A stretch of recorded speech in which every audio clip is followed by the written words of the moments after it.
On the lakes where you fish, is there a lot of hydrilla? I'm not just talking about a little bit here, a little bit there. I'm talking about mats in the middle of the lake, entire spans across the lake where the hydrilla is all the way to the surface and folded over, and it's just a green carpet.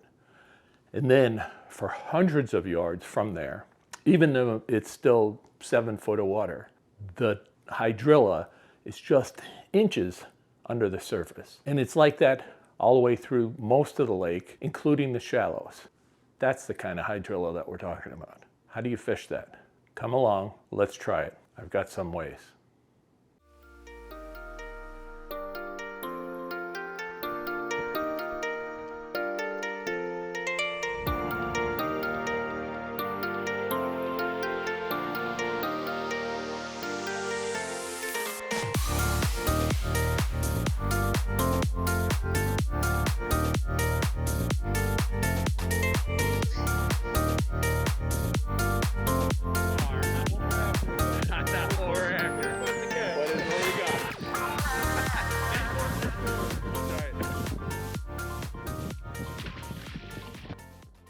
Hi, my name's Gerry. I'm a twin troller boat owner, and I'm also a lifelong fisherman. I've lived in Central Florida for a long time now, and there's a lot of lakes down here that have hydrilla problems. This lake that we're in has got a major one, but there's still fish here. So let's go try a few things and see what we can catch.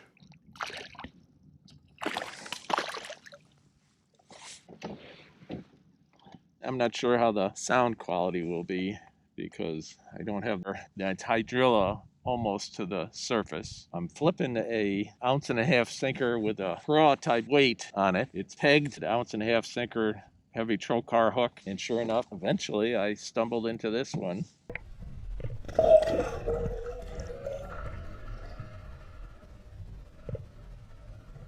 Like I said, I'm in about 7 foot of water, and I am dropping this in the holes wherever I see them. So I let it go all the way to the bottom. I lift a couple of times, feel, then I pick up the line. I'm not reeling, drop it in another place. Feel, nothing. And I'm trying to drop it in wherever there's a hole, that one that at least that I can see.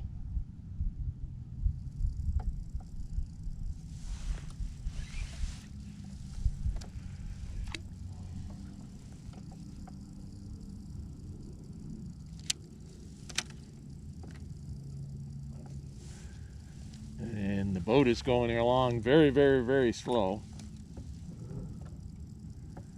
Partially because the hydrilla is almost to the surface, and I want to use the trolling motors on the lowest setting so that they don't suck up these weeds inside the motor cavities. And it is pretty sunny, kind of hazy so far this morning. The conditions for the lake are water temperature 75.6, and it's 8:49 in the morning.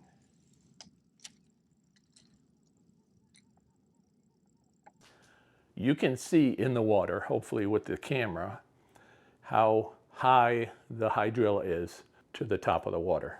I mean, it's like this much. In some places, it's not even that. Where you just saw me catch that fish was in 7 feet of water.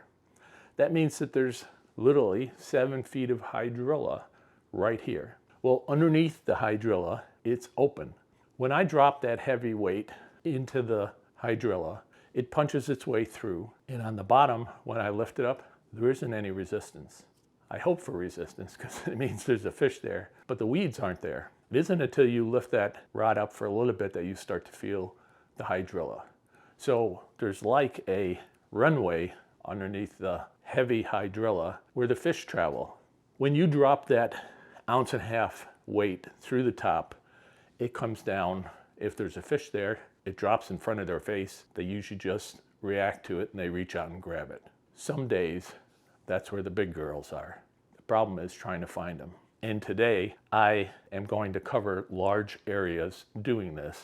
You will see me covering large expanses of this hydrilla, almost to the surface. I'm in the places where there's just a shallow amount of water on top. And I am going to travel and flip and pitch that heavy weight, and hopefully we'll stumble into some fish. They may not be the biggest, they may be the smallest, but some days they can really be big.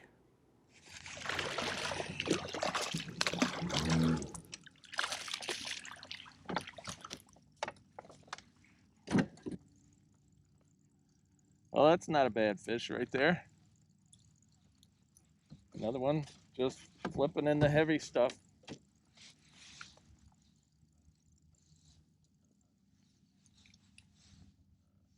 All right, let's measure him.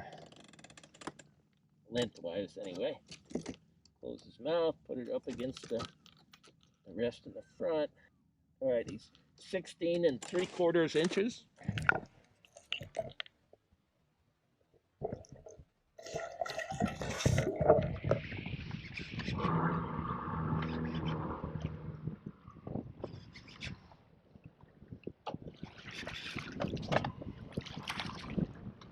Started to throw swim bait. It is a Guggen bait. I'll straighten that out in a minute. It's nothing spectacular, but it's a fish.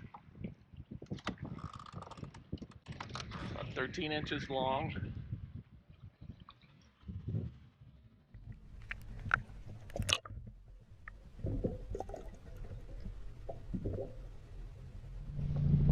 Number 3. Let me give you an idea. The wind's really kicked up. White caps all over. But I'm doing okay. If I just go relatively slow, I'm broadside to the waves. Every once in a while I'm taking one over the bow. But ahead of me and to the right is heavy hydrilla matted on the surface. I can't go that way. I'm trying to slip sideways to that shoreline that's out in front of us. Get around this hydrilla. I'm getting there. Take my time.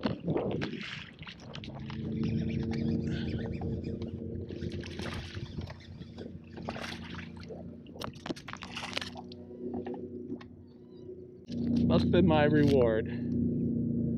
I broke down. Electrical problem. A connector came loose. I'll show you later. And on the very first cast, I got a fish. They're not very big, but I got a fish.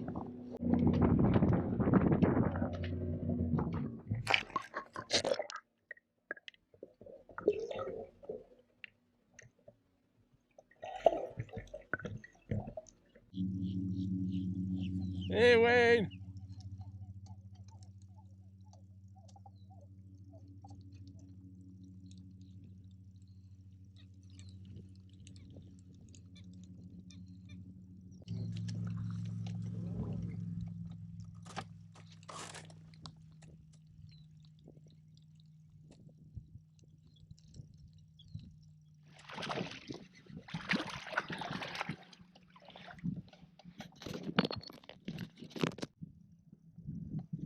Oh, yeah.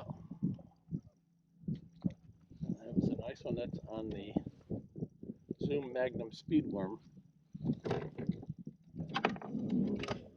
Not very big. He's about 12, 13 inches. About the size of that last one.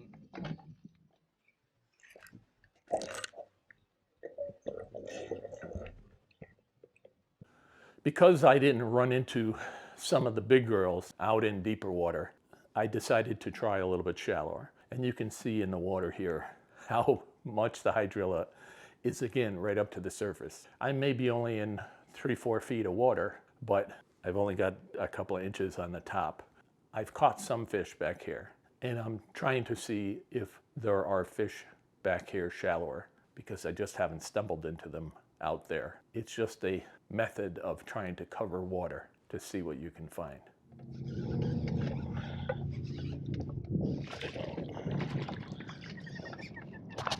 Hey, could be this good water that mine a couple of minutes ago.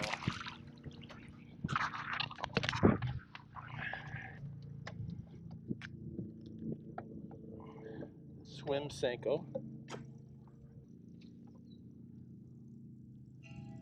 Not a bad fish. Nice and clean. Got a leech on his tongue. That one's 14 3/4.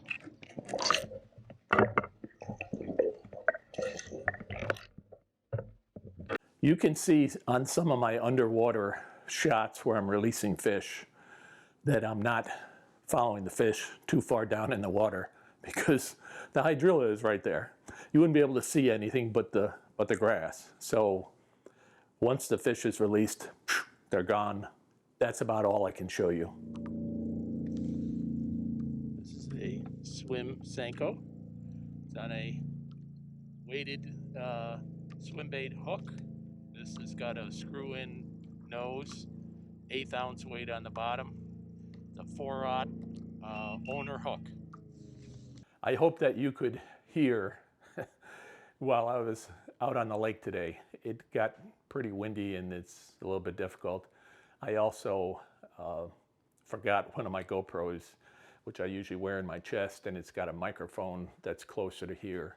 I was using a different GoPro that's on the boat, and maybe you didn't hear as well. And I apologize for that.